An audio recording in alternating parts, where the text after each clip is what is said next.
Nuestros ojos miran al Señor hasta que se apiade de nosotros. Nuestros ojos miran al Señor hasta que se apiade de nosotros. Levanto mis ojos hacia ti, que habitas en el cielo. Nuestros ojos miran al Señor hasta que se apiade de nosotros. Como los ojos de los servidores están fijos en las manos de su Señor, y los ojos de la servidora en las manos de su dueña. Así miran nuestros ojos al Señor, nuestro Dios, hasta que se apiade de nosotros. Nuestros ojos miran al Señor, hasta que se apiade de nosotros. Ten piedad, Señor, ten piedad de nosotros, porque estamos hartos de desprecios. Nuestra alma está saturada de la burla de los arrogantes, del desprecio de los orgullosos. Nuestros ojos miran al Señor hasta que se apiade de nosotros. Nuestros ojos miran al Señor hasta que se apiade de nosotros.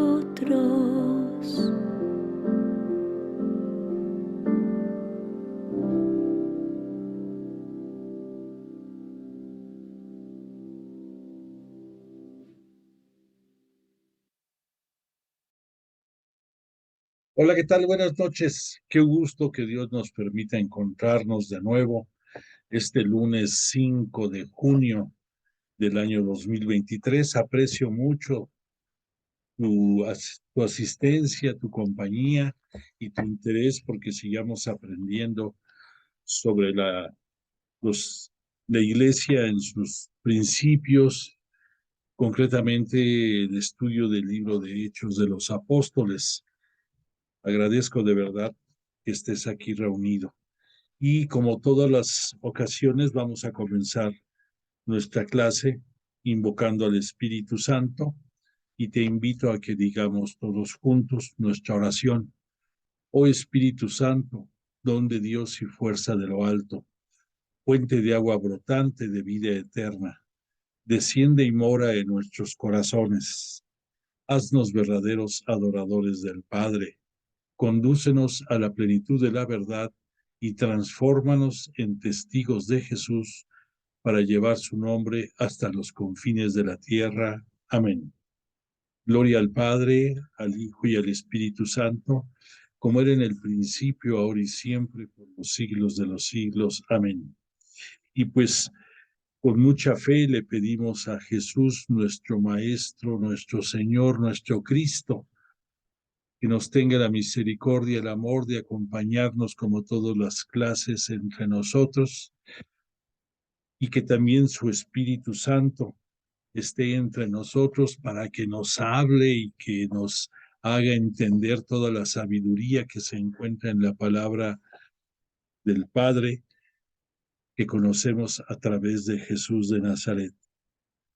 Ya escuchamos de introducción el Salmo 122 y pues le pedimos como una petición muy particular a Jesús, nuestro rabí, nuestro maestro, que interceda por todos los lugares en donde continúan los conflictos bélicos en este mundo, las distensiones, las, mm, las muestras de un poder que no es el que debe de ser, cuando el poder político, el monetario, el poder del mal dirigen las cosas, no es nada bueno y desgraciadamente en muchísimas partes del globo terráqueo eso prevalece. Así que le pedimos a Jesús con humildad que nos tenga compasión y que se libere al mundo de todas esas amenazas que van en contra de lo que Él nos vino a enseñar en su vida terrena, de dar la vida por nosotros y que nosotros, de acuerdo a su nuevo mandamiento, amemos a nuestro prójimo como Él nos amó a nosotros. Que así sea. Muy bien. Pues mira, te quiero comentar, la semana pasada acabamos de ver todo lo que era lo referente a Pentecostés. Agradezco mucho el que de nueva cuenta, lo vuelvo a decir, que hayas aceptado que nos hubiéramos empatado a los acontecimientos de la temporada pascual para poder vivir más de cerca los acontecimientos de nuestra iglesia. Ya el día de ayer, como tú te pudiste dar cuenta, si estuviste en la Eucaristía, ya no estamos en tiempo pascual. Sin embargo, ayer todavía se celebró la festividad de la Santísima Trinidad. Y únicamente quiero hacerte un comentario con relación a esto, con la imagen del este. Con relación a la Santísima Trinidad, quiero que te quede en tu corazón y mente una reflexión que en muchas iglesias, en muchas parroquias se tocó, pero a mí me tocó leer un poco de un testimonio que nos dejó San Juan Pablo II con relación a la Santísima Trinidad. Y me pareció muy bello y te lo comparto. Decía San Juan Pablo II que el misterio de la Santísima Trinidad, como su nombre lo indica, siempre será un misterio y nosotros dentro de nuestra escasa sabiduría e inteligencia, pues resulta inalcanzable el poder entender que de acuerdo a la tradición y al magisterio de la Iglesia, pues aceptamos por fe, no tanto porque lo entendamos, porque es muy difícil. Pero San Juan Pablo II decía lo que me pareció bellísimo y decía, la Santísima Trinidad es el reflejo del amor en la familia. Si tú te has puesto a pensar palabras, yo con las palabras de él, no con las mías, ¿no?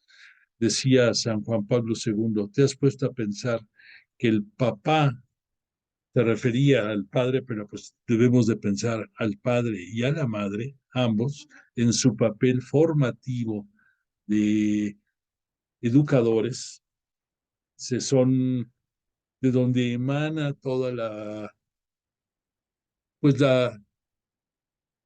el amor hacia la familia, que el hijo o los hijos son la continuidad del padre y de la madre en cuanto a que van a prolongar su legado por muchísimos años más. Entonces, son la Santísima Trinidad en este reflejo, es necesario. Quienes son creadores, reflejados en la figura del Padre, quienes son creados, reflejados en la figura del Hijo. Y decía, y el Espíritu Santo es el amor del cual emana todo, ese amor que unió al Padre y a la Madre, ese amor que se manifestó en engendrar los hijos y ese amor que el Espíritu Santo mantiene en una armoniosa relación familiar. Entonces, yo nunca había escuchado esa comparación y me pareció atractivo. Dije, ah, caray, nunca me había puesto a reflexionar en la importancia del Espíritu Santo en esta interpretación. Y me ayudó a entender un poquito más, digo, no el misterio, pero sí la practicidad de verlo esto y que podamos entender cómo opera, cómo obra la Santísima Trinidad dentro de nuestra iglesia. Recordemos que la iglesia pues somos todos, los que somos bautizados, somos el nuevo pueblo de Israel, y pues ya vamos entendiendo mejor que eso que decíamos, que el Espíritu Santo como el pegamento, como el PRIT, como el adhesivo que une la palabra del Padre, la voluntad del Padre, a través de las enseñanzas del Hijo de Jesús que nos vino a traer para entender y poder llegar al reino de los cielos, sería punto más que imposible sin la presencia del Espíritu Santo. Bueno, esto nada más fue como una capsulita que me pareció interesante compartírtela. Y otro detalle que te quiero comentar, si tuviste oportunidad de leer el comunicado que les envié acerca del curso de Jesús de Nazaret, que se empezó a impartir el día de hoy a través de los canales de Magdala, a través de su página de YouTube y a través de su página de Facebook. Te quiero hacer el comentario de que no quiero que se cree una idea distorsionada. Nosotros también los días martes tenemos nuestra clase de Jesús de Nazaret y nada tiene que ver con el curso que el día de hoy se empezó a impartir. Yo te lo comuniqué con la finalidad de que tú le dieras difusión entre quien tú gustes y también si te interesa que lo vuelvas o que lo escuches tú, porque siempre de todas las personas aprendemos algo. Y así como tu servidor, pues me esfuerzo por dar mi mejor aportación para entender en los cursos, otros maestros más hacen lo propio. Entonces el curso de Jesús de Nazaret se está impartiendo bajo el auspicio del Instituto de Pastoral Bíblica. Por eso incluso en las imágenes que tú vas a ver, con el de la oración que tenemos aquí, la parte de arriba tú vas a ver que en lo que sale en el canal de Magdala, sale el emblema del Instituto de Pastoral Bíblica, no este que tú estás viendo ahorita. ¿Por qué razón? Algo te expliqué en la clase pasada o hace 15 días. En el Instituto de Pastoral Bíblica hay maestros, hay maestras más bien, porque hasta ahorita no me ha tocado llevar ningún curso con un varón en el instituto. Pero pudiéramos decir que hay dos o más horneadas. La primera, las maestras dirigentes del instituto, que es un comité de 5, y que ellas se formaron con el padre Salvador Carrillo Alday, y entonces utilizan en todas las clases que ellas dan el logotipo del Instituto de Pastoral Bíblica. Y tú en las presentaciones de Magdala lo vas a ver. Bueno, después dentro del instituto habemos alumnos que después de cursar un número de créditos específico, para serte exacto, 16 créditos, 16 cursos, y sobre todo cursos fundamentales de acuerdo al plan de estudios del instituto, podemos optar, si así lo deseamos, por llegar a ser proclamadores de la palabra o misioneros de la palabra. Pero entonces yo soy uno de tantos misioneros de la palabra y nosotros trabajamos auspiciados bajo este logotipo que estás viendo, que es el logotipo de las escuelas bíblicas del Espíritu Santo. Y ya te comenté que las escuelas bíblicas del Espíritu Santo somos todos y cada uno de los egresados del Instituto de Pastoral Bíblica que damos clases por el medio que sea o presenciales, siguiendo pues el método que nosotros aprendimos en el instituto y aportando de nuestra parte nuestro mejor esfuerzo. Entonces, en resumidas cuentas, si tú quieres divulgar el curso de Magdala, te lo agradezco.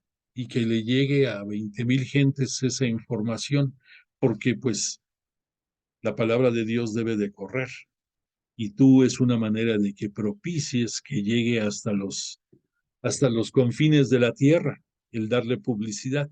Y si tú quieres escucharlo y quieres recrear lo que ya tú llevaste cuando tomaste el curso o lo estás llevando, o quieres escuchar aportaciones de otra de las maestras reconocidas, que ella es de las de segunda generación, formadas por el padre también, pero que no son del comité directivo. Pero en pocas palabras, las del comité directivo, para que te ubiques, más o menos tienen 40 años de que entraron a aprender con el padre. Los que son de segunda generación, como esta maestra Luli Hernández, tienen 35 años o un poco menos. Tu servidor, no, yo soy un piojito y soy pollito, yo apenas tengo 5 años de estar estudiando en el instituto y pues me cuelga mucho para poder tener los conocimientos de todas ellas, pero pues le echamos ganas. Así que bueno, te lo quise nada más aclarar para que no te confundas. Yo sigo dando mi curso los martes de 8 a 9:30 y el de hoy, aunque el tema es el mismo, pero es otro maestro. Muy bien. Dicho lo anterior, te quiero decir que dentro del libro de Hechos de los Apóstoles, que San Lucas magistralmente escribió y que muchos se refieren a él como al igual que su evangelio, como el evangelio del Espíritu Santo y la obra del Espíritu Santo en la iglesia naciente, pues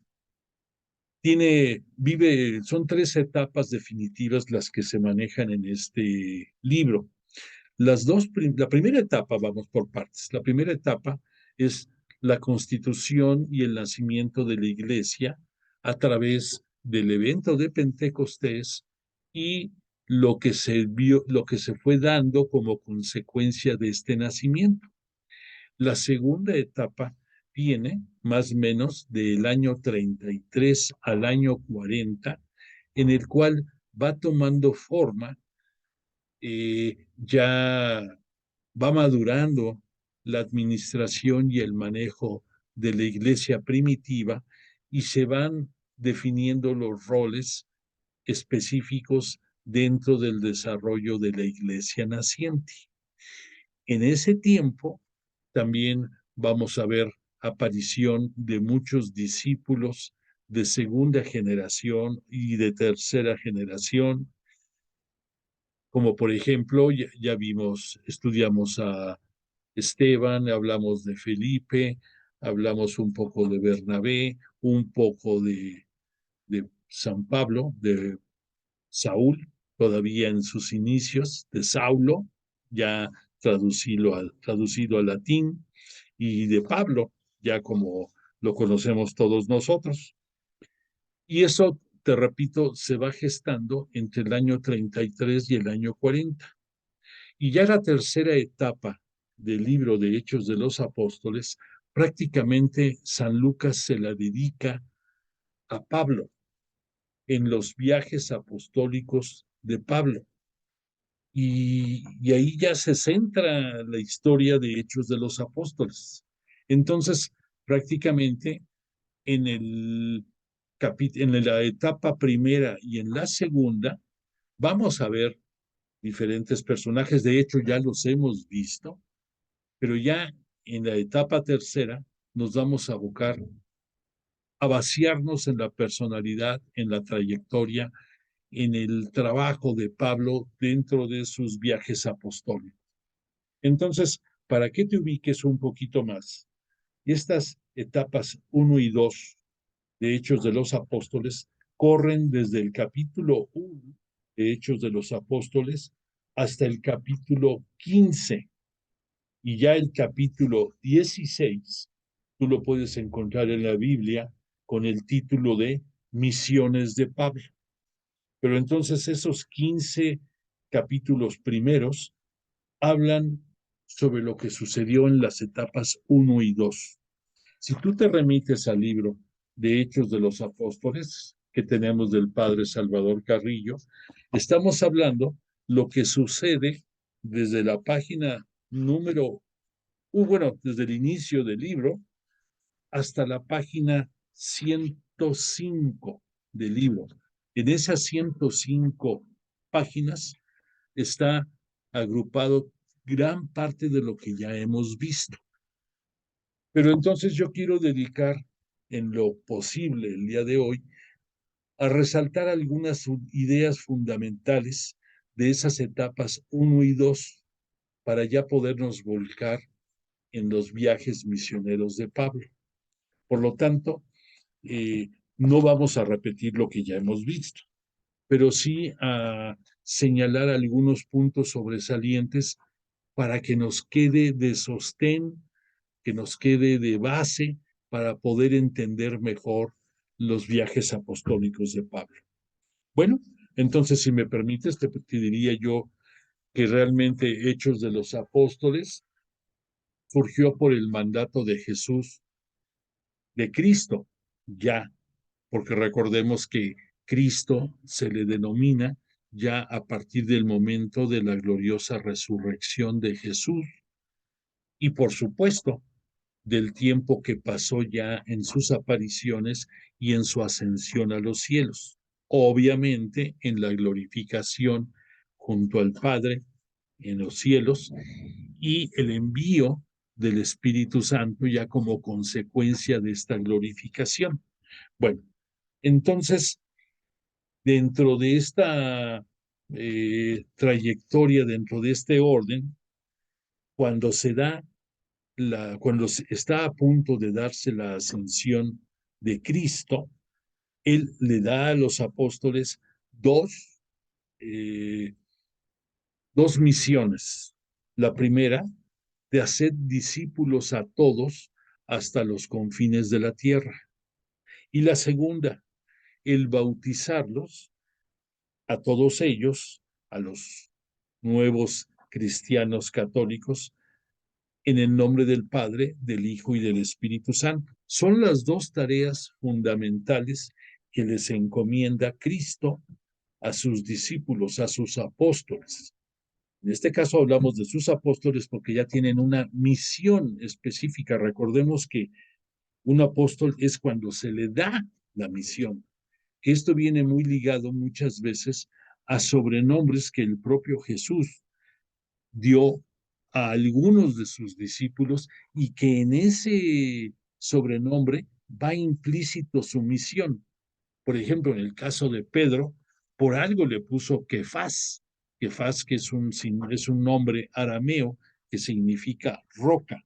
Desde que Jesús lo encontró, lo identificó y desde un principio le dio la noble tarea, bueno, no desde un principio se la dio, lo identificó como que iba a ser la roca sobre la que se iba a sostener su futura iglesia. Entonces, como eso, en varios de los apóstoles vamos a distinguir esos sobrenombres. Y los discípulos somos todos los que tenemos fe en Jesús, que seguimos el aprendizaje de su palabra y que también tratamos de llevar una misión y que esa misión es dar ejemplo de que somos cristianos, de que somos cristianos católicos. De eso ya lo hemos hablado mucho. Entonces, de estas dos encomiendas, de estas dos tareas, se vino el que se diera el evento de Pentecostés. Recordemos que Jesús es glorificado, recibe de manos del Padre toda la gloria por la trascendencia y de todo lo que vino a hacer en este mundo, ya en los tiempos de la plenitud. Recordemos que con la venida de Jesús se iniciaban los tiempos de la plenitud, pero que la plenitud, estrictamente hablando, se da con la glorificación de Jesús. En ese momento es la, cuando comienza la plenitud, propiamente dicho. Y junto con la plenitud van a surgir otros dos acontecimientos especiales. Con ese en la glorificación y plenitud de Jesús, va a darse los tiempos escatológicos. Ahí van a nacer. Recordemos que la escatología es lo que nos habla de los últimos tiempos. Entonces es curioso que no nos confundamos y pensemos correctamente. Estamos viviendo los últimos tiempos de la iglesia. ¿Por qué? Porque es lo que estamos viviendo después de que Jesús tiene su gloriosa ascensión. Pero eso no quiere decir que se vaya a acabar esto mañana, pasado. Nadie sabe. Como Jesús mismo nos reveló una ocasión, decía, solo el Padre sabe. Él nos hacía ver que ni él sabía cuándo iba a ser este momento del fin de los tiempos. Sabemos que Jesús va a venir en su parucía, en su segunda venida aquí, y que también por lo mismo con la ascensión del Señor, nacen los tiempos cristológicos. ¿Por qué? Porque ya dijimos, el nombre de Cristo lo adquiere Jesús después de su gloriosa resurrección.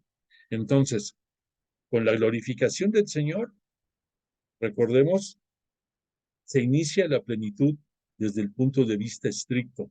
Comienzan los tiempos escatológicos, los últimos tiempos, y comienzan los tiempos cristológicos, porque Jesús se convierte en Cristo. Y recordemos que la palabra Cristo es un sinónimo de Mesías, es un sinónimo de Salvador. Entonces, para los estudiosos de la cristología o para los estudiosos de la eclesiología, todo esto comienza cuando se da la resurrección del Señor y su ascensión a los cielos. Bueno, entonces cuando Jesús es glorificado y recibe de parte del Padre más Espíritu Santo, como Jesús había ofrecido a sus apóstoles, le pide al Padre que sea enviado a la tierra y que esto se dio el día de Pentecostés. Y recordemos que algo de lo que marca Pentecostés desde un punto de vista teológico, te recuerdo, Pentecostés en los tiempos primitivos, al decir esto, en los tiempos en que los judíos estaban bajo el dominio egipcio, cuando estaban en Egipto trabajando como esclavos de los egipcios, los judíos, Moisés, el motivo inicial con el que pidió al faraón que les permitiera que, que les permitiera celebrar sus festividades religiosas. Y recordemos que en el pueblo cananeo había dos festividades, una derivada de que eran agricultores, muchos de ellos, y otros que eran pastores. Eran las dos actividades fuertes. Y que los que se dedicaban a la agricultura ofrecían la fiesta de la siega y después ofrecían también pero ofrecían en esa fiesta los mejores frutos primeros que surgían de la cosecha, de la primer cosecha, se lo ofrecían a Yahvé Dios. Y entonces Moisés en un principio le pedía al faraón que les permitiera celebrar sus costumbres tradicionales.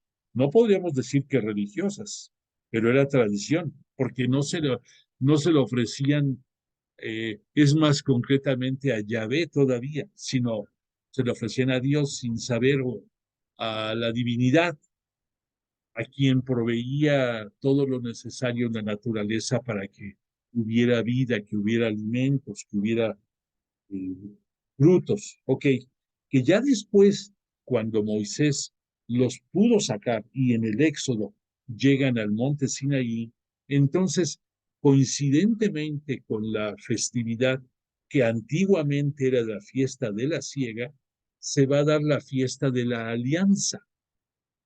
Y entonces ya Moisés va a recibir las tablas de parte de Yahvé, y se va a formalizar la alianza en que Israel va a ser el pueblo de Dios y que los israelitas se comprometen a solamente adorar a Dios, un solo Dios. Ya iba madurando la idea de un monoteísmo y entonces se da, y entonces ya lo que antes fue la fiesta de la siega, ahora era de la alianza. Y posteriormente, ya en los tiempos de Jesús, Pentecostés se convierte en la festividad de la nueva alianza entre Jesús y sus discípulos que conformamos la Iglesia Cristiana Católica, de los cuales tú y yo somos uno de tantos pecadores que le integramos. Recordemos que la Iglesia es santa porque fue fundada por Jesús, que es el Santo de Dios, y que todos aspiramos a través del Espíritu Santo a podernos acercar lo más que podamos a la santidad de Jesús. Pero eso no quita que nuestra condición humana, pues somos pecadores, y somos pecadores desde el mismo Papa hasta el último de los cristianos católicos. Ni modo, así son las cosas. Pero entonces, esas tres episodios de la misma fiesta fueron adquiriendo diferente interpretación. Y entonces ya para nosotros Pentecostés es la celebración de la nueva alianza de Jesús con su nuevo pueblo, con el pueblo de los bautizados en el nombre del Padre, del Hijo y del Espíritu Santo.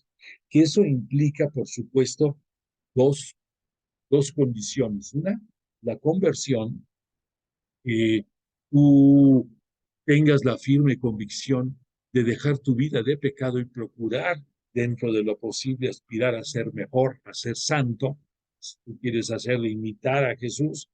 Y eh, la segunda condición que también demanda es que que tengamos fe en Jesús, como Él en su vida pedía, y sobre todo pedía antes de demostrar sus obras de poder, que tuvieran fe en Él, y que la ponía más suave en muchos momentos. Decía, y si no tienes fe en mí, por lo menos ten fe en lo que estás viendo que hago.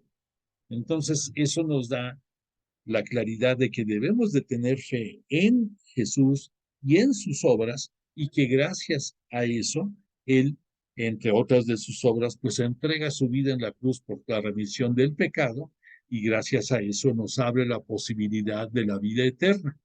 Bueno, pues entonces todo esto fue las consecuencias iniciales de lo que fue Pentecostés. Ahora, ya dentro de esa primera etapa, algo muy difícil que pues ahorita lo vemos ya con unos ojos a largo plazo, casi de 2000 años después, pues lo vemos más sencillo, pero hemos hablado lo difícil que ha de haber sido para los apóstoles el poderle dar la estructura a esa iglesia primitiva naciente. Sabíamos que Pedro, ok, es la piedra sobre la que se va a sustentar. Por lo mismo, Pedro es la cabeza del colegio apostólico, que ese colegio apostólico hasta nuestros días continúa y se representa en la figura del Papa y de todos los obispos que conforman todo pudiéramos decir, el magisterio de la iglesia. Y recordemos que además del magisterio, lo que nos sostiene a nosotros desde tiempos del inicio de la iglesia es la tradición, y que la tradición es todo aquello que nosotros vivimos, respetamos o creemos, porque nos fue pasando de boca en boca, de generación en generación, y junto con nuestro credo de los apóstoles conforman todo lo que son nuestras creencias que recitamos cada domingo en las liturgias. En un principio fue el credo de los apóstoles, que después ya hablamos que se transformó un poco en ser el credo niceno-constantinopolitano, y ya dijimos que tiene ese nombrecito tan largo porque fue la consecuencia de lo que se fue puliendo en 3 diferentes concilios, en el de Nicea, en el de Constantinopla y, y en el de Nicea. Ahí se fue depurando y estructurando el credo que ya actualmente es el que recitamos cada domingo. Pero antes existió el credo de los apóstoles. Y por esa razón, en tiempo pascual, recitamos el de los apóstoles en recuerdo y honor de ellos. Bueno, entonces, que además de tener que constituir esa unidad religiosa, administrativa y de operación, no fue nada fácil. Recordemos que lo que aportó Pentecostés más grande fueron 2 cosas. La unidad, porque gracias a esa caída del Espíritu Santo, como se dice, cayó el Espíritu Santo. Gracias a eso y a que había una unidad entre los apóstoles primero y después entre los discípulos que se van agregando al manejo de la iglesia, van surgiendo diferentes tareas que ya se van adjudicando a otros integrantes. De ahí ya hablamos que surgieron lo que ahora conocemos como diaconado. En aquellos tiempos era el nombrar a los ministros encargados de la asistencia a las viudas helenistas, judías helenistas, que demandaban mucha atención y que se quejaban de que no la había.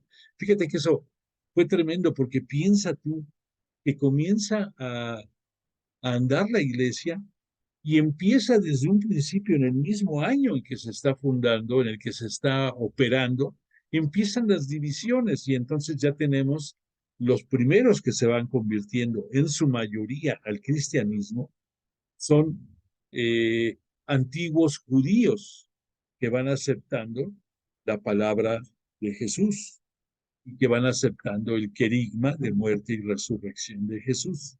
Pero dentro de los judíos había diferentes calidades de judíos y procedencias. Los judíos de Israel, los judíos de otras regiones como Samaria y como otros lugares de Israel.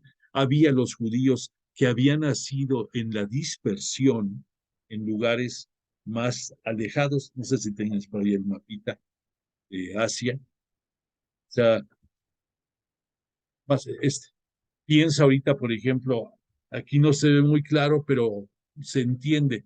Esto es lo que en aquellos tiempos conocían como Asia.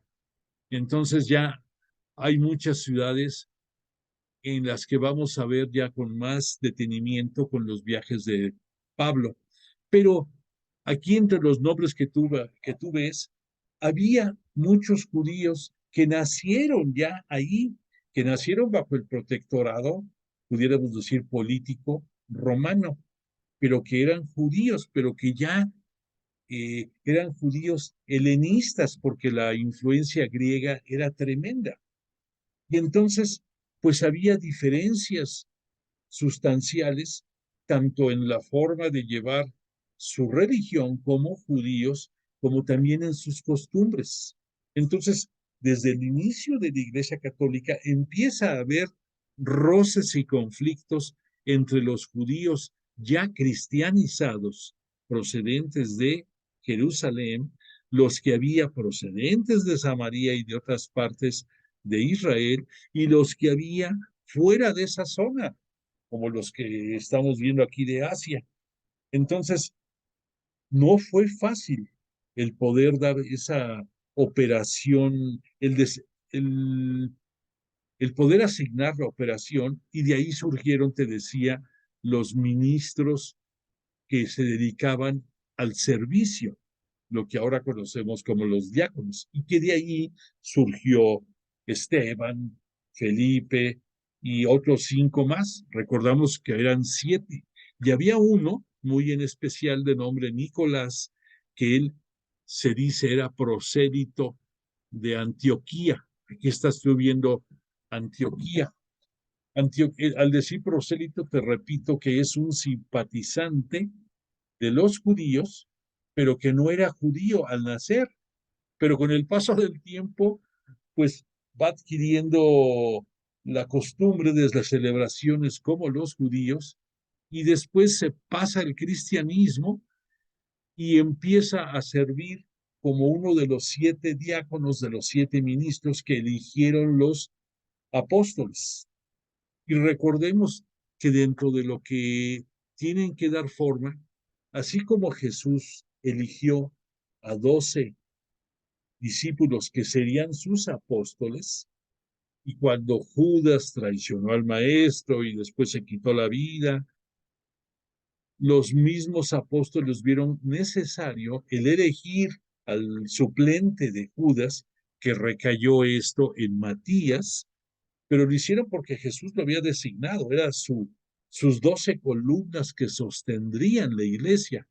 Pues así como fue eso, los ministros, los diáconos, que eran 7, surgieron de una tradición antes de que fuera colonizado, pudiéramos decir, la, las tierras de Israel, el antiguo Caná, eh, antes de que llegaran del Éxodo los israelitas ya a ocupar todo lo que era la Canaán, la antigua Canaán, hubo 7 tribus, hubo 7 naciones, hubo 7 poderes que vivían o convivían en todo lo que era esa Canaán.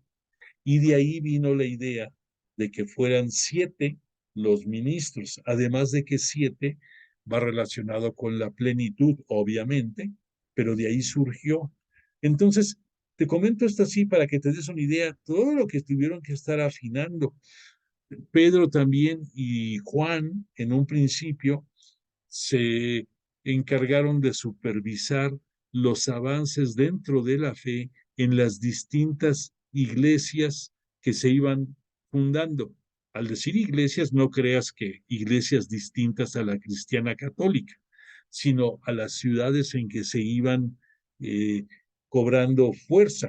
Entonces, tenían que mandar en un principio quienes dieran la evangelización inicial para lograr que se hicieran cristianos. En segundo lugar, tenía que ir Pedro y Juan a ver la calidad de la evangelización que se había dado, y ellos cubrían el papel de imponer las manos en un principio sobre los nuevos cristianos católicos. Esto de poner las manos, no te confundas, no iba en contradicción de bautizar en el nombre del Padre, del Hijo y del Espíritu Santo. Es probable que en algunos lugares y en ciertos momentos llevó tiempo el que se bautizara con la fórmula tal cual, y en otros sí se hacía. Pero el hecho de que Pedro y Juan fueran a imponer las manos tenía una connotación importante.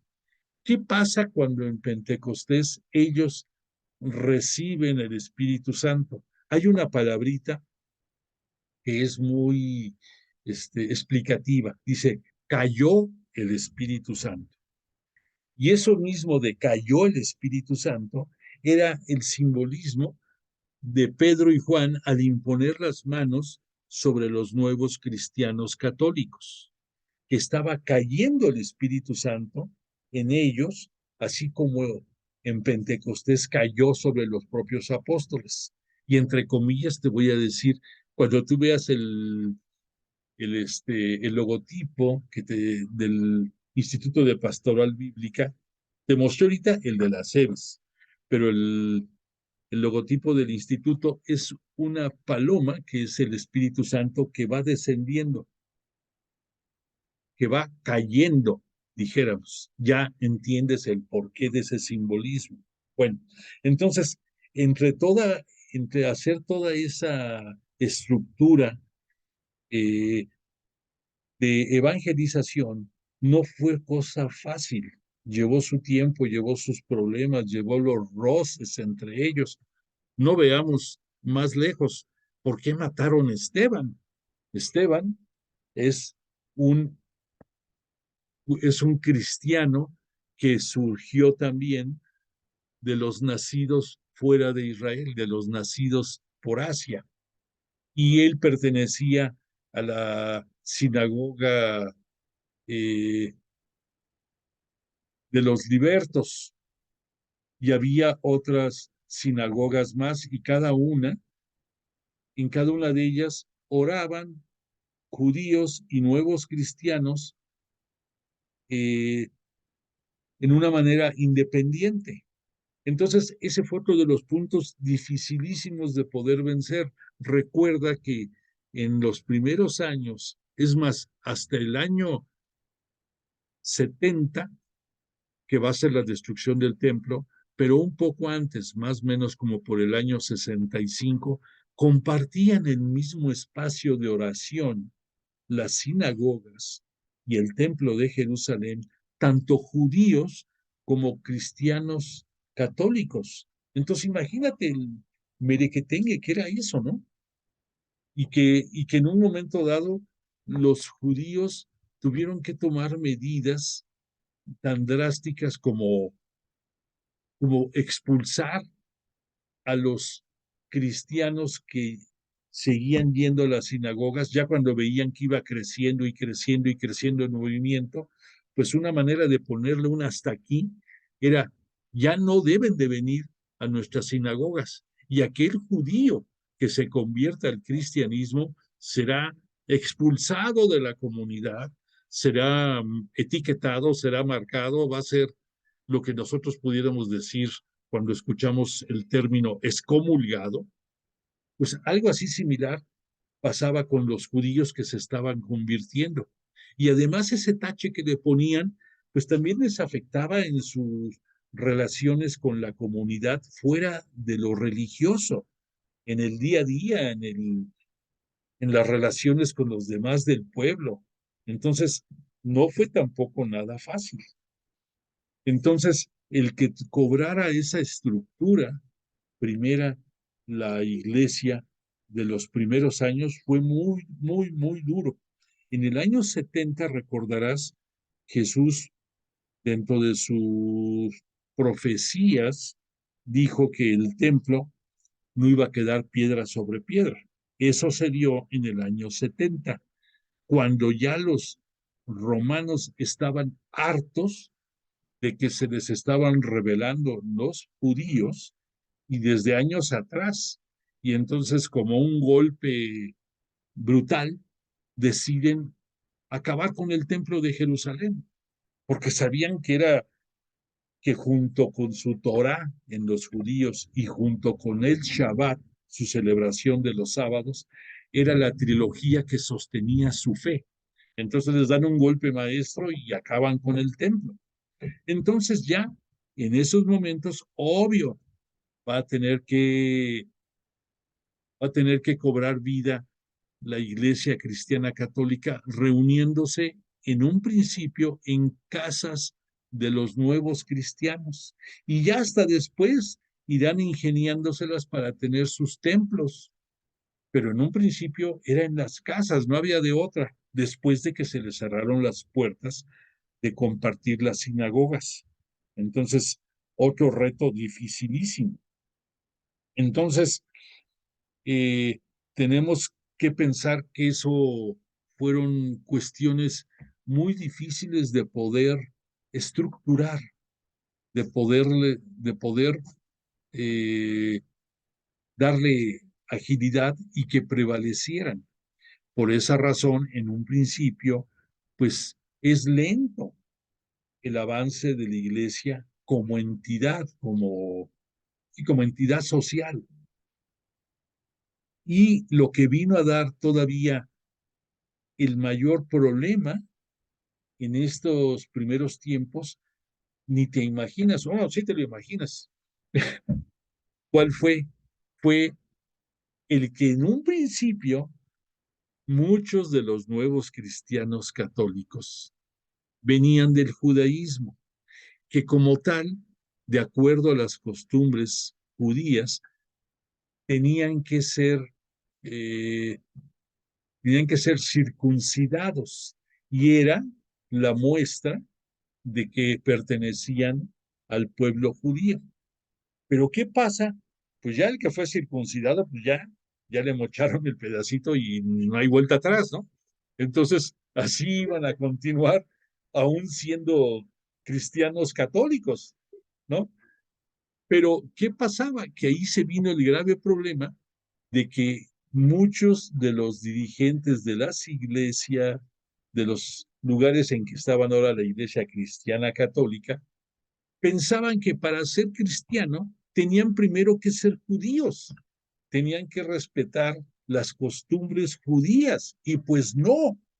Y entonces ese devenir hasta que se pudo, hasta que se pudo arreglar esto, llevó, no te imaginas, llevó más de 15 años.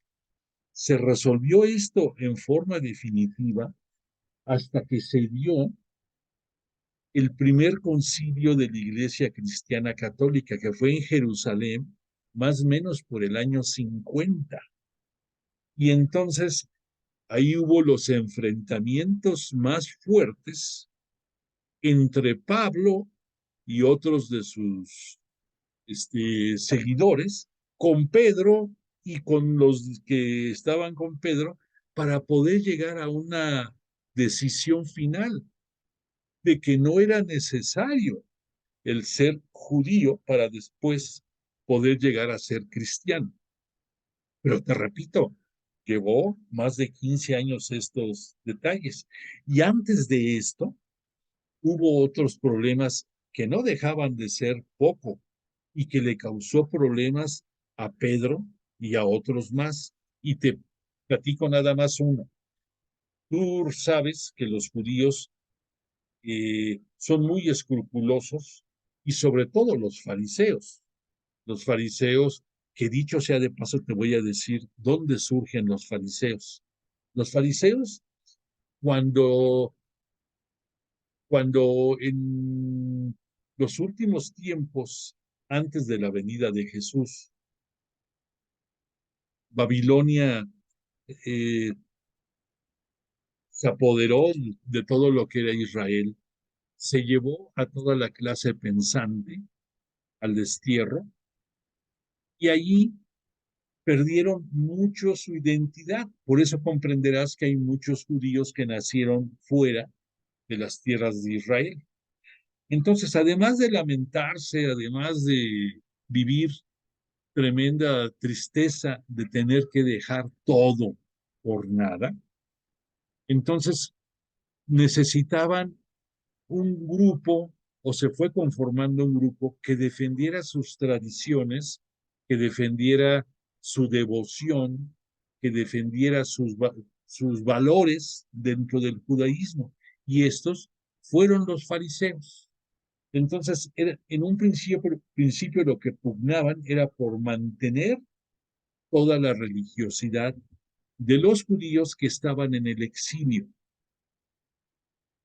Pero después ya, cuando todo esto, ¿qué pasó con los fariseos? Que los fariseos se esforzaban tanto por respetar todos esos pequeños detalles que fueron los que influyeron mucho para que se dieran los 613 preceptos dentro del judaísmo, y que de esos 613, 360 son restrictivos. No hagas esto, no hagas esto otro, y que se volvió una pesadilla para poder manejarlo. Por eso, Jesús en vida les decía que pues únicamente había que adorar a Dios, y que esos 10 preceptos que le había dado a Moisés era todo. Y a eso le agregó él su nuevo mandamiento de amar a todos como él nos ha amado a nosotros, todos nosotros. Pero ok, entonces esos fariseos, dentro de todas esas restricciones, existen muchos de índole alimentaria, de lo que puedes comer y lo que no debes de comer. Entonces se volvió un problemón, porque imagínate tú, Pedro, por citarte un ejemplo, en un momento determinado hace gentiles, convierte a muchos gentiles de la familia de Cornelio, del centurión Cornelio, al cristianismo. Y es más, de hecho, ese detalle marca realmente el inicio de la expansión a la gentilidad, de la expansión, porque este Cornelio tenía su familia muy extendida y había de diferentes lugares y de diferentes creencias, muchos de ellos politeístas, pero pues gracias a la prédica de Pedro se convierten al cristianismo. Y Pedro fue invitado a permanecer en casa de Cornelio varios días, obviamente, pues ahí lo atendieron muy bien y le dieron de comer de todo, y a ellos, como buenos gentiles, pues qué les importaba lo que le dieran de comer, a ellos lo agasajaban y le daban muchas cosas que dentro de los judíos no debía de comerse. Pues eso hizo que cuando Pedro regresa eh, de esos viajes, de expansión, es criticadísimo por su propia comunidad, por haber comido cosas que, óyeme, que eran cosas de acuerdo a la forma de vida judía. Pero Pedro ya era cristiano católico, obvio, dirigía la comunidad, dirigía la nueva iglesia, y sin embargo le reclamaban, ¿por qué, haz de cuenta, por qué comiste puerco, por qué comiste esto otro, por qué eres doble cara? Porque por un lado, cuando estás con los gentiles, comes lo que te ofrecen, cuando estás aquí con nosotros en Israel, comes lo que comen los judíos. En fin, hubo muchos roces, muchos problemillas que parecen menores, pero que calaban bastante. Y entonces, pues todo esto son de las barreras que tuvieron que irse librando en un principio para darle esa cohesión a la nueva iglesia cristiana católica. Después vinieron episodios álgidos también, eh, propios del crecimiento. Para que te des una idea, por ejemplo, Pablo, que en el año 33, 33 se da, se da su conversión cuando él en la visión ve a Jesús que le habla y que cree en él. Pablo no fue por obra y gracia del Espíritu Santo que en ese momento le haya caído el 20 de todo lo que era la religión cristiana católica y la religión de acuerdo a las enseñanzas de Jesús. Le llevó a Pablo 3 años, del año 34 al año 37, de abocarse a estudiar más sobre Jesús por lo que él pudiera, por los medios que él pudiera tener. Y por otra parte, eso no le quitó que de acuerdo a la misión que Cristo, Señor, le estaba dando, de llevar su, de llevar su palabra, de hacerlo el apóstol de los gentiles, eso no limitó para que Pablo trabajara en explicar el querigma de Jesús desde ya con su conversión. Entonces, ¿qué fue lo que sucedió? Pablo, por ejemplo, San Pablo, el tremendo Pablo, su primer viaje de expansión que hizo, lo hizo más o menos por donde está los nabateos, la región nabatea, para que te ubiques, si tú ves en un mapa la ciudad de Petra, Petra era capital de esa zona nabatea. Entonces, ahí fue este Pablo con toda la intención, fue a promulgar, fue a predicar la palabra de Jesús basándose en lo que él conocía y en el querigma de Jesús de muerte y resurrección.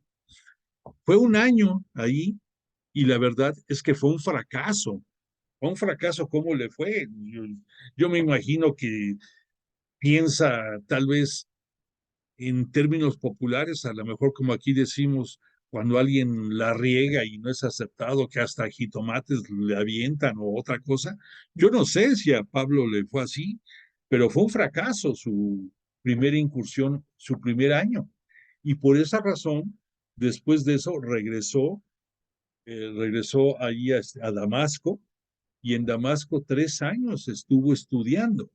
Y por esa razón, ya en el año 37, Pablo toma la decisión de ir a Jerusalén para conocer cara a cara a Pedro, para que le explicara a Pedro muchas cosas acerca de la vida de Jesús. Pero imagínate, otro gran problema. ¿Qué pasaba, por ejemplo, con Pablo?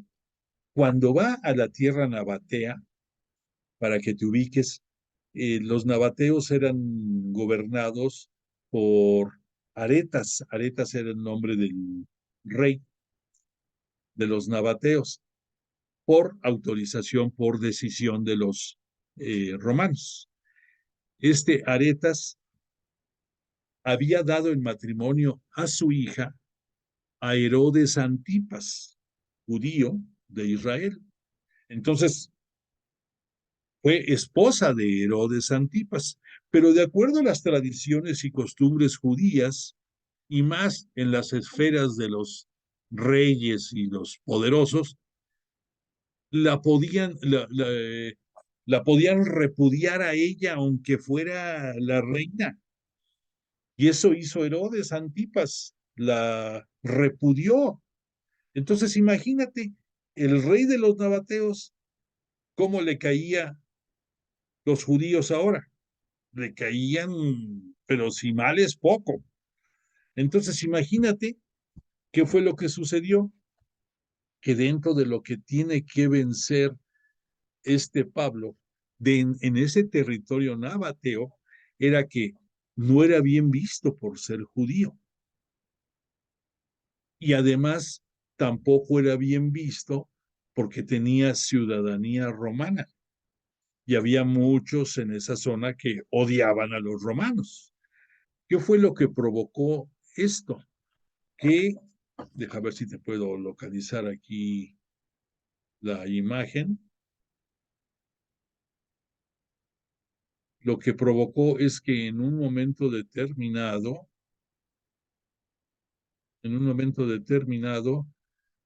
este Pedro, no, perdón, Pablo, después de ese año 30, sí, por el año, poco antes de que fuera a Jerusalén, a conocer a Pedro, Pablo se vio tan perseguido por los nabateos, que te digo que ya ni como judío, ni como romano, ni como nada lo aceptaban, que lo empezaron a perseguir y sobre todo en el año 37 a principios, este, este rey nabateo recibió de parte de los romanos extensión de su territorio y iba ya a controlar hasta Damasco. Entonces, pues este Pablo, perdón, decía, patas, ¿para qué las quiero? Vámonos de aquí. Pero dice, sí, pero si salgo por la puerta de las murallas de la ciudad, me van a prender y me van a matar, lo querían matar. Entonces tuvo que llegar el momento en que en una noche, dentro de sus amigos cristianos católicos que había ya él hecho ahí en Nabatea, lo descuelgan en una espuerta.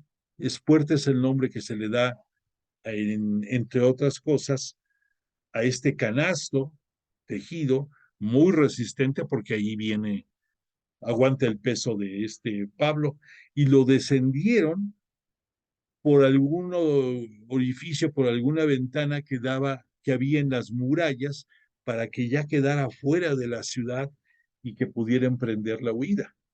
Pero entonces, fíjate, Date una idea de esos problemas que tuvo que irse venciendo en los tiempos iniciales.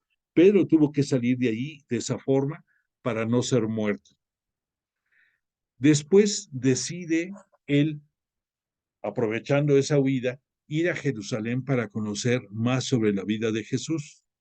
Pero imagínate, es el primer encuentro de Pablo con este Pedro, es el primer encuentro, y entonces,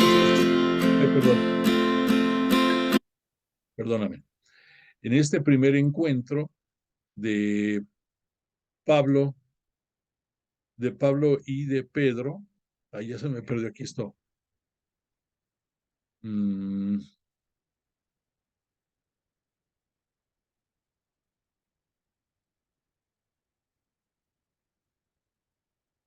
Uy, Dios. Estoy tratando de localizar una imagen, a ver si la encuentro ahorita. Bueno, perdóname, no te la pude encontrar. Se encuentran Pedro y Pablo, pero también imagínate cómo verían los cristianos católicos a Pablo, que era un ciudadano romano que había perseguido a los cristianos, que había dado en una manera tácita cuando lapidan a Esteban, cuando lo matan. Pablo estaba a unos cuantos metros y no hizo el menor intento por defenderlo ni por evitar esa lapidación. Él perseguía a los cristianos antes de que se diera ese episodio de su conversión en Damasco. Así eran las cosas. Pero entonces, imagínate con qué ojos vería Pedro, Juan y todos los seguidores apóstoles de Jesús a este Pablo. Por lo tanto, Pablo no duró más de 15 días en Jerusalén, en que con las reservas del caso, me imagino, es obvio, Pedro le explicó muchas cosas de Jesús y conoció nada más a Pedro y a Santiago, el primo de Jesús, que estaba al frente de la iglesia de Jerusalén. Son a los únicos que vio. Y posteriormente, incluso después de este episodio, Bernabé, que es uno de los discípulos de segunda o tercera generación, que ya colabora con Pedro y con los demás, se lo lleva a Pablo ya fuera de Jerusalén, y después de un tiempo incluso lo va a acompañar ya por el año 40 a Pablo a regiones cristianizadas en Asia. Entonces, todo esto que te cuento es importante de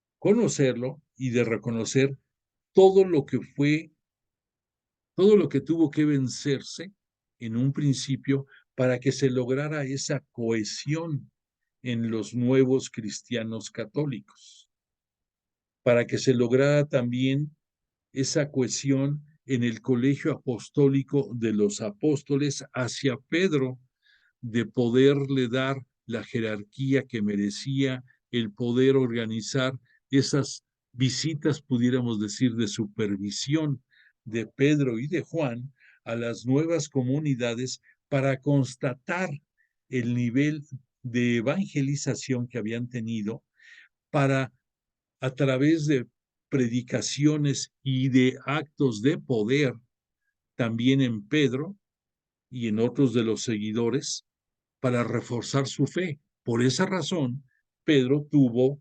varios actos de poder y muchos más de los apóstoles, en que Pedro, por ejemplo, volvió a traer a la vida a Tabitá, una mujer piadosa, pero para que todo el mundo creyera, o, o tuvo otros prodigios en Jope también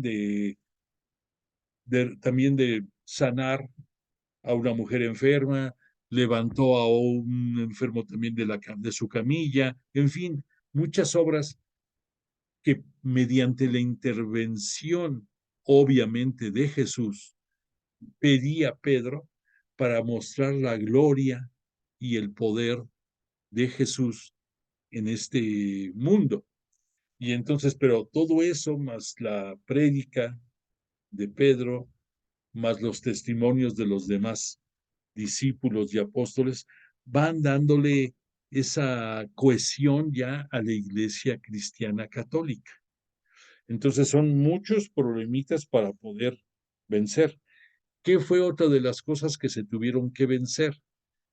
Que se reservó Pedro y los apóstoles el que solamente ellos iban a dar la evangelización y a llevar la oración, que los diáconos o ministros iban a encargar de la asistencia hacia todas las viudas y a los necesitados y de organizar las reuniones que se daban entre los nuevos cristianos católicos, que recordemos que eran 4 los motivos que los reunían. El primero era comunión, comunión entendido por una reunión fraterna en que compartían el espacio, en que conocían su vida, sus necesidades comunes de los que estaban ahí.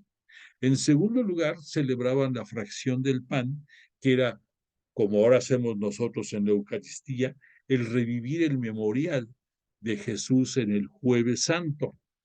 Y era compartir el trozo de pan también. No lo hacían con vino en las reuniones frecuentes, nada más el pan, que también se daba alabanza y se compartían bienes. Recordemos, ya hemos visto que nada era propiedad de nadie, que todo era común y que incluso muchos de los que integraban la nueva comunidad habían puesto a la venta sus propiedades y ese dinero darlo a un fondo común para que de ahí se diera la ayuda y la asistencia a las viudas. Y, perdón, aquí ya se me está yendo esto. Espero que sí estén viendo, sí se estamos compartiendo.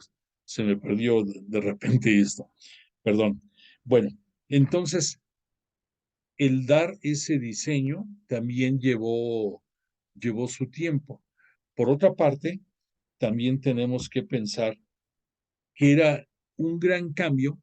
Recordemos que dentro del judaísmo es una religión creada en cuanto a su religiosidad solamente para hombres.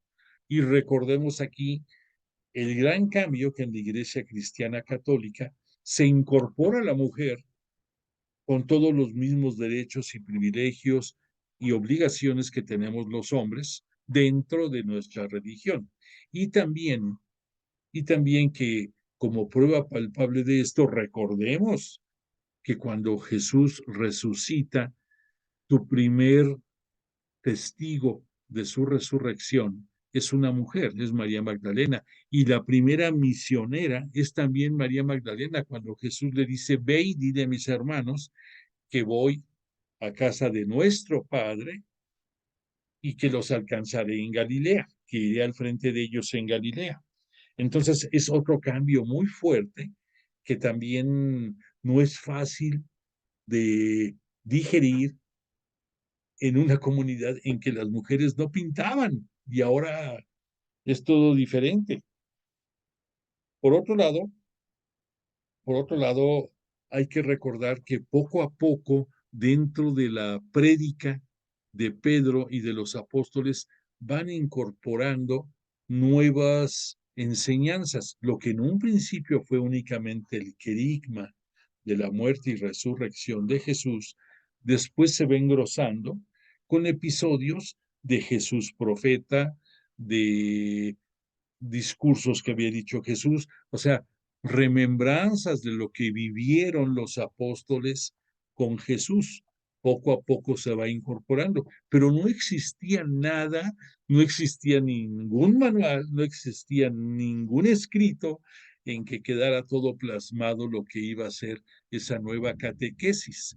Entonces, son también detalles que hacen que el ritmo de avance sea lento y que por lo tanto, pues lo mismo demandó en tiempo.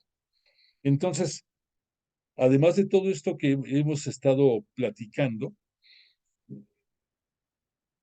recordemos que dentro de la nueva iglesia cristiana católica, pues también decíamos, eran tres los requisitos para poderte integrar de lleno. En primer lugar, la conversión, así como Juan Bautista en su, no pudiéramos, bueno, para identificarlo mejor, su bautismo de conversión, que no era un bautismo, sino era una purificación que se hacía antes de ser sumergido en el agua. La persona que se purificaba tenía que tener una conversión de renunciar a su vida de pecado y de querer ser diferente, y entonces ya era sumergido y emergía a una vida nueva, que posteriormente Juan Bautista fue el que dijo, el que viene después de mí, él va a bautizar con agua y con Espíritu Santo. Y entonces ya incorporaba, era un adelanto de lo que iba a ser el bautismo con Jesús y con sus apóstoles.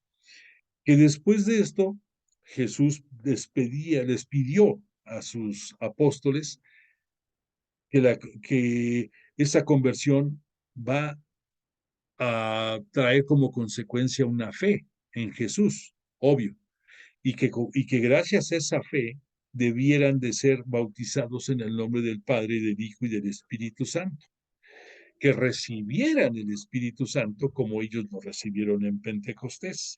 Entonces, estas comunidades, pues, repito, fue poco a poco avanzando la enseñanza de los apóstoles, la, las asambleas de comunión fraterna entre los integrantes de la nueva iglesia, las oraciones, el darle asistencia a las viudas, el poder compartir los bienes en una manera correcta y adecuada, cosas muy difíciles que llevó los primeros años de la iglesia.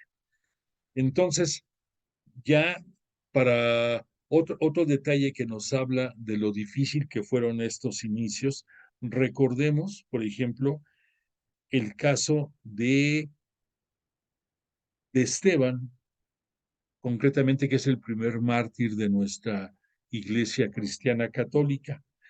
Si tú te pones a ver en la vida de muchos de los primeros seguidores o primeros dirigentes de la iglesia católica cristiana, se repitieron situaciones como las que vivió Jesús.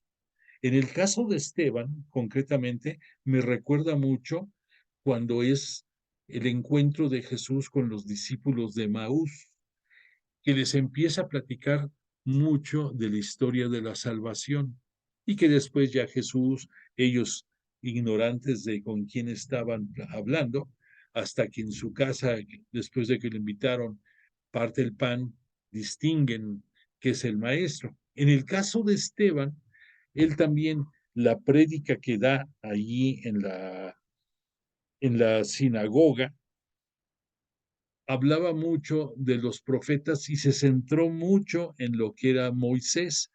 Y para los judíos, pues Moisés era, Abraham es el padre de la fe, pero Moisés es su mayor profeta. Entonces, cuando Esteban está hablando y toca muchos de los episodios en que se cita a Moisés, pues no les parecieron a los judíos. Ellos van a la sinagoga, hablan con los dirigentes religiosos quieren darle muerte a Esteban, igual que como pasó con Jesús, que les resultaba ya incómodo. ¿Y cómo lo lograron? con Jesús, igual que con Esteban. Consiguen unos testigos falsos. Recordemos que dentro de los judíos bastaba con que dos dieran el mismo testimonio para que tuviera veracidad. Entonces, lo mismo pasa con Esteban y como consecuencia lo lapidan porque dicen que es un hereje, que no es, que es un, que va en contra de Yahvé, va en contra de Dios, y pues eso hace que lo lapiden. ¿Qué pasa? Entonces, lo mismo que pasó con Jesús. Y otro detalle muy interesante en la muerte de Esteban es que nos habla de que Esteban tenía, cuando iba a morir lapidado, un rostro brillante y radiante que nos hace recordar lo que pasó con Jesús cuando fue la teofanía de la transfiguración, en que también su rostro, ante todos, era de una luminosidad inigualable en este mundo. Entonces, se repiten situaciones de vidas con Jesús con estos primeros evangelizadores y apóstoles. Y lo mismo le pasó a Pedro, y lo mismo le pasa a Pablo y a muchos de los evangelizadores. Los quieren matar. A Pablo va a llegar un momento en que también lo apedrean y creyendo que está muerto lo dejan ahí ya botado, y él no, afortunadamente el Espíritu Santo hizo que no muriera y después vuelve a revivir, pudiéramos decir a revivir, y al día siguiente vuelve a andar predicando.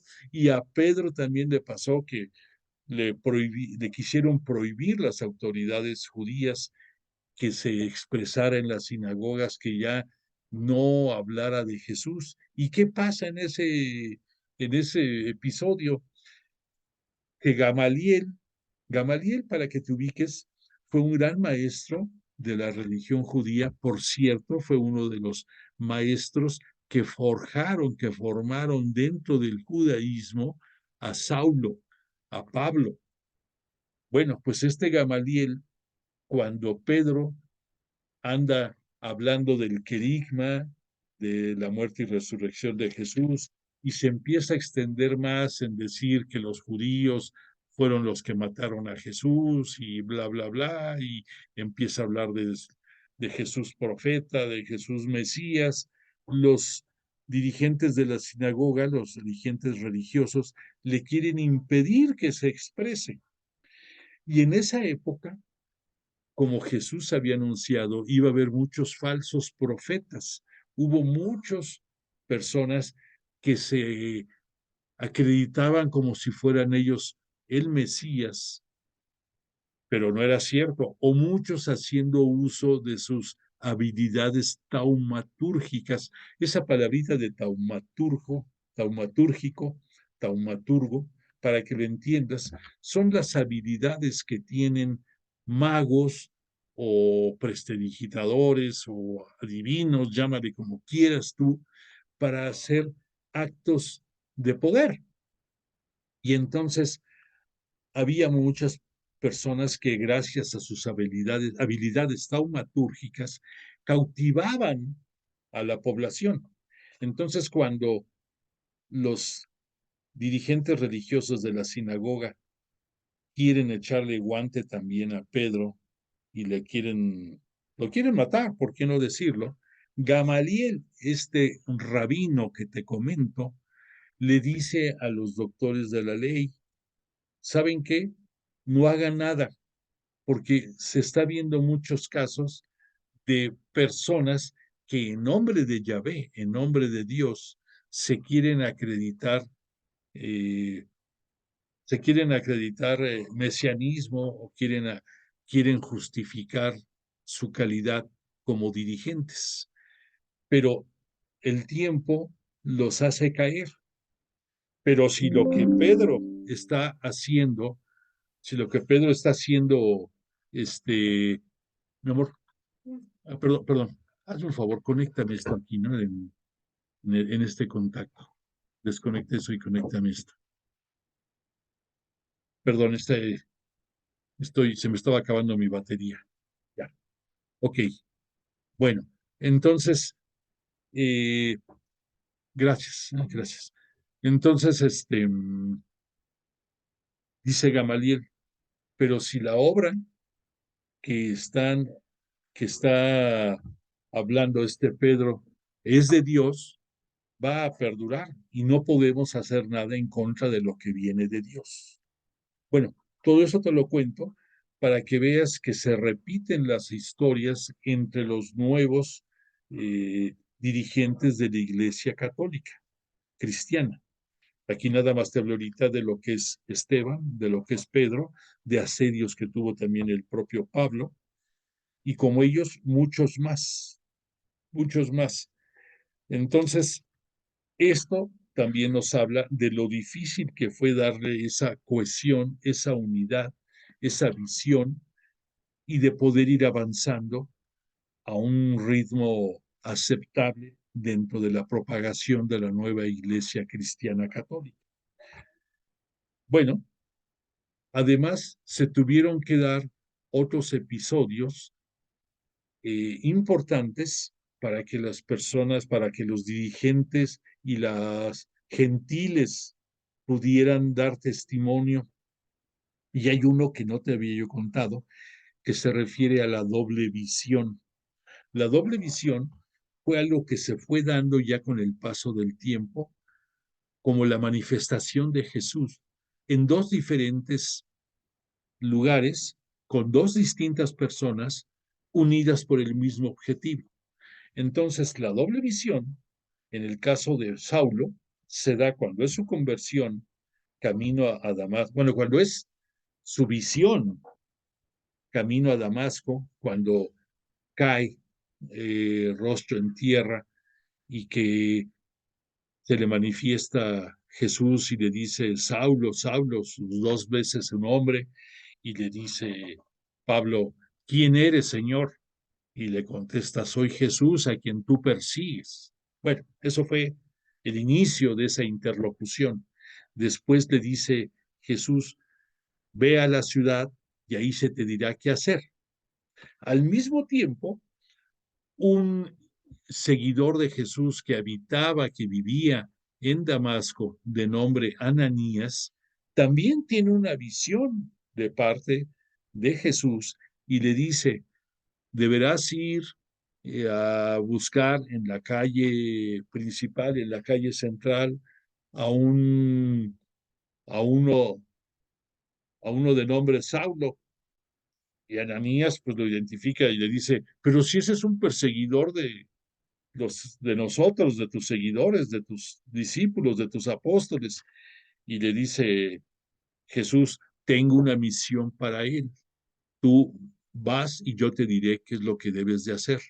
Entonces, esa doble visión en el que Jesús se manifiesta en dos distintos lugares con el mismo objetivo, relacionando a dos personas, se vuelve a dar también en muchos casos más, con Pedro, con Pablo, por ejemplo, con Pedro, cuando fue la conversión de la familia del centurión Cornelio, es lo mismo.